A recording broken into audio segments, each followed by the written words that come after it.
என் வாக்குச்சாவடி வெற்றி வாக்குச்சாவடி என்ற தலைப்பில் மதுரை மாவட்டம் உத்தங்குடி கலைஞர் திடலில் மாலை 4 மணிக்கு நடைபெற உள்ளதால் உணவு வகைகள் மற்றும் அனைத்து ஏற்பாடுகளும் தயார் நிலையில் உள்ளன.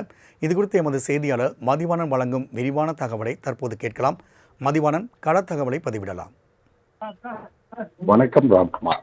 என் வாக்குச்சாவடி வெற்றி வாக்குச்சாவடி தென்மண்டல BLA 2 PLC மற்றும் PDA பேச்சு மாநாடு திமுக தெற்கு மற்றும் மதுரை மண்டல வாக்குச்சாவடி குழுவிற்கான BLA 2 PDA BLC பேச்சு மாநாடு என்பது அரங்கு அமைப்பு ஏற்பட்டிருக்கிறது. உத்தங்குடி கலைஞர் திடலில் நடைபெற இருக்கிறது. இதற்காக அனைத்து முன்னேற்பாடுகளும் கிட்டத்தட்ட தயார் நிலையில் இருக்கிறது. 1,50,000க்கும் மேற்பட்டோர் கலந்து கொண்டு இந்த நிகழ்ச்சியை சிறப்பிக்க உள்ளனர். இந்த நிகழ்ச்சிக்கு மிக சரியாக தமிழ்நாட்டினுடைய முதலமைச்சர் மு.க. ஸ்டாலின் அவர்கள் மாலை 4 மணிக்கு வருவார் என எதிர்பார்க்கப்படுகிறது. மதுரையில் இருக்கக்கூடிய பல்வேறு நிகழ்ச்சிகளில் தொடர்ந்து நலத்திட்ட பணிகளுக்கான அடிக்கல் நாட்டு விழா மற்றும் முடிவு பணிகளை திறந்து வைத்துக் கொண்டிருக்கிறார். அதனுடைய அடிப்படையில் நாம் சரியாக தற்சமயம் வண்டியூர் பகுதியில் இருக்கக்கூடிய அந்த பூங்கா, சீரமைக்கப்பட்ட பூங்காவை திறந்து வைத்திருக்கிறார். அதே போல 1,50,000க்கும் மேற்பட்ட தொண்டர்கள், நிர்வாகிகள் இந்த விழாவில் கலந்து கொள்வார்கள் என எதிர்பார்க்கப்படுகிறது. கலைஞர் திடலில் அமைக்கப்பட்ட இந்த பந்தல் 1,50,000க்கும் மேற்பட்ட தொண்டர்கள் கலந்து கொள்வார்கள் என எதிர்பார்க்கப்படுகிறது.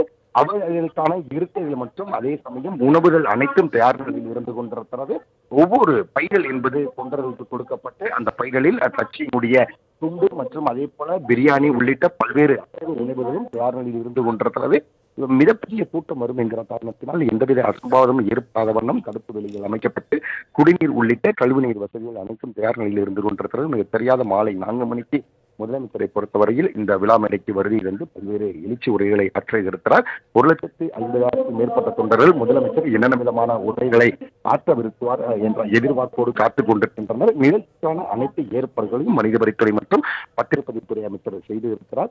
தொண்டர்கள் அனைவரும் தற்சமயமே உருட்டாத நிதியின் காரணமாக முதலமைச்சருடைய உரையை கேட்பதற்கு கலைஞர் திடல் நோக்கி வருகை தந்திருக்கின்றனர். அனைத்து வசதிகளும் ஏற்பாடுகளும் செய்யப்பட்டிருப்பது குறிப்பிடத்தக்கது. ராம்குமார்.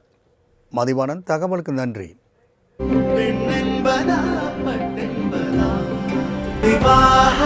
மணப்பெண்ணின் பிரத்யேகமான திருமணம் விவாஹா தி சென்னை சில்க்ஸ்.